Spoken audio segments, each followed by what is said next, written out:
The Dame Sarr sweepstakes, I think, have officially wrapped up as he has announced that he has committed to John Shire and the Duke Blue Devils, considered by many to be one of the top international basketball prospects. Dame Sarr has had taken visits to Kansas. He's taken visits to Oregon. He was very early on in the process linked to Illinois. And Illinois was very, very confident about where he would maybe end up, but he ends up playing for the Brotherhood with Duke. Had a couple quotes about that I do want to talk about before I throw it to you, Ralph. He stated that Duke was his dream school and that he watched a lot of NCAA games this season, especially Duke. That makes sense given how good they were. And also, he played for Barcelona, so he played with Jabari Parker for this season, who went to Duke. So when he had a chance to go there, he had to take it. Obviously, with Duke's roster, it was kind of said that they were looking to get Dame Sarr because it looks like Cedric Howard is going to stay in the draft, Yep. and Dame Sarr is kind of the replacement for that situation, I guess. But I'll throw it to you first, Ralph, for your thoughts on Dame Sarr, the player, and then maybe talking a little bit more about what his commitment to Duke means. Yeah, he's still a bit of a project, I think, in terms of his long-term upside, but there's a lot of things he can do. He just hasn't done them consistently yet, right? Like he can be a three-level scorer at 6'7", who can handle the ball and be a versatile playmaker on both ends of the court. That's what you're hoping you're getting. The consistency isn't always there. That's the next step in his maturation, is becoming a consistent force instead of somebody who can do some stuff.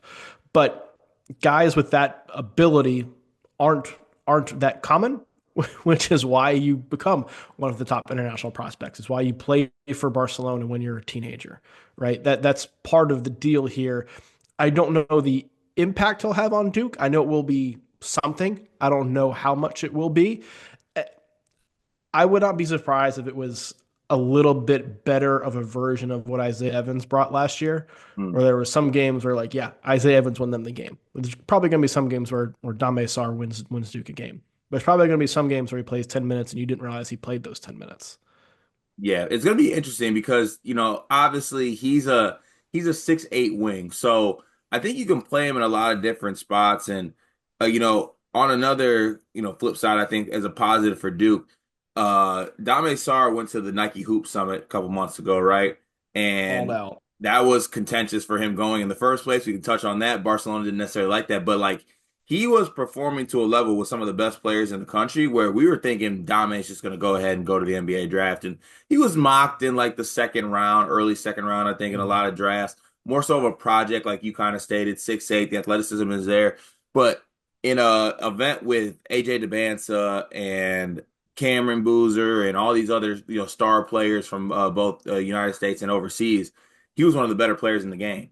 He had 17 points, 4 rebounds in 25 minutes, and obviously the physical tools were there. He had all the classic Gavoni practice tweets as well, where you were looking at it and you're like, man, if a college team ends up with Dame Sarr, they're going to be like really, really good. And I think to your point, it's very interesting to see what his role will be because obviously Mhm. Duke, they have Cam Boozer in the fold, right?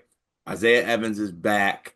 Is Isaiah Evans going to play the two? Is Dame Sarr going to start for this team? I guess looking forward, let's fast forward to start a conference play. Do you think Dame Sarr kind of finds himself in a role where he's like a major contributor on this team, like a starter, or do you think it ever gets to that point, or do you think he just becomes, just a luxury to have a guy like him coming off the bench? I think he'll end up being a starter. And I say that because I don't think Cedric Coward will be there. Mm. If Coward is there, Sarr is going to become, I think, six man. Maybe he forces a way to start some games depending on matchups and who's healthy and what have you. But if Coward's back, I think that really blocks Sarr's playing time. Partially, this is just the massaging of rosters you have to do in college nowadays. Isaiah Evans came back. If you're bringing him off the bench again behind a freshman and a transfer you brought in, he's not going to be back for next season. And I think Duke would be okay if he wasn't, if he went to the NBA draft. But if you're Isaiah Evans, you need to play in order to get to that. So I think Evans is pretty much locked into a starting role. Caden Boozer and Caleb Foster, to me, are fighting for one spot, which kind of leaves Coward and Sarr fighting for one spot if he comes back. Don't expect that to be the case, though. I think that kind of plays into why Sarr committed and why he did not commit until just now. if that's the case, if Coward is gone, I expect Sarr to start and fill that role. He will be a major contributor. I don't think he will be, option one or even option 1B to Cameron Boozer's 1A, but I could see him being option two or option three for sure.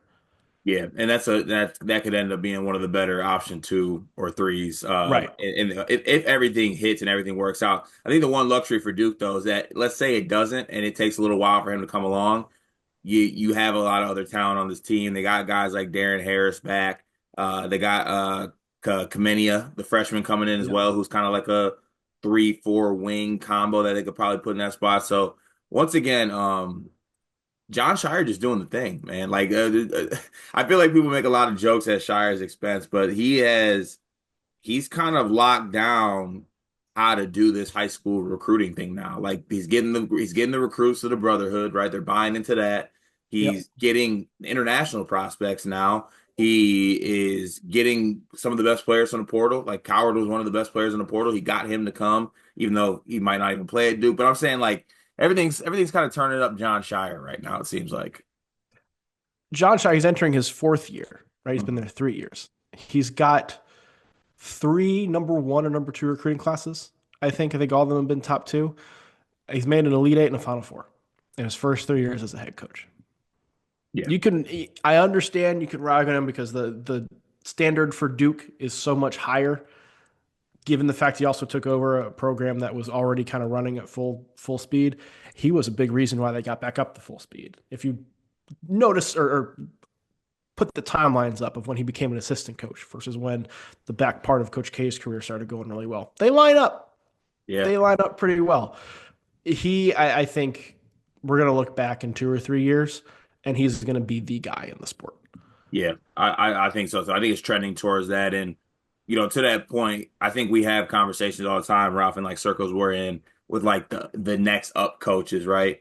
And it's Yep. always like, oh, it's Oates, it's Golden, right? And it Mhm. takes a little while. People are hesitant to give it the Shire. Maybe it's because it's the Duke thing.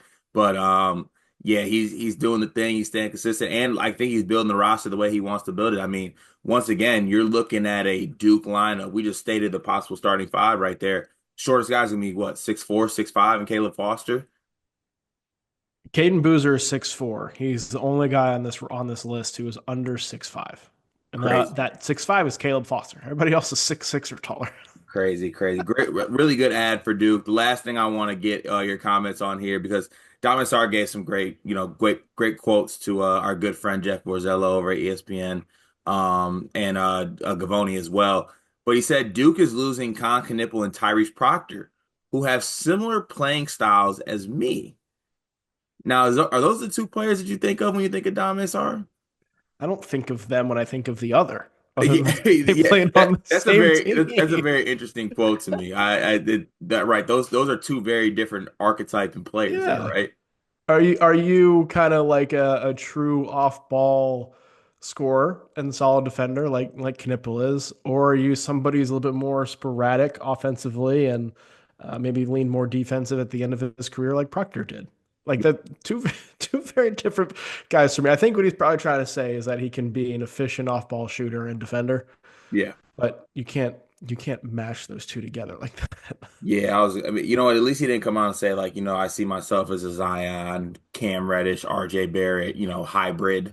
At least he kept it a little bit. I could see some Cam Reddish. Cam floated a little bit, and Sarr's got a little bit of that float in and out of games to me. Yeah, Dominic, I feel like for this year, Duke fans, they're gonna have to come to grips with the fact that there might be some floating going on before he puts it all together. And it might be one of those players that frustrates you before it actually makes you happy, right?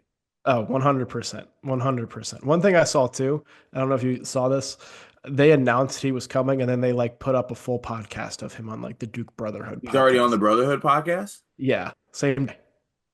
Man, dude is so ready to be a part of the Brotherhood, truly is. But hey, great pickup for Duke. To pick up a player of Dame Sarr's caliber this late as seemingly a pivot for Cedric Coward leaving. Everything's coming up John Shire. Shout out to the Brotherhood. I don't know. They do this like Bull City or something like that. Yeah, Bull City. Yeah, yes. Shout out to Bull City, man. Everything's coming up, dude. Congrats to Dame Sarr and John Shire.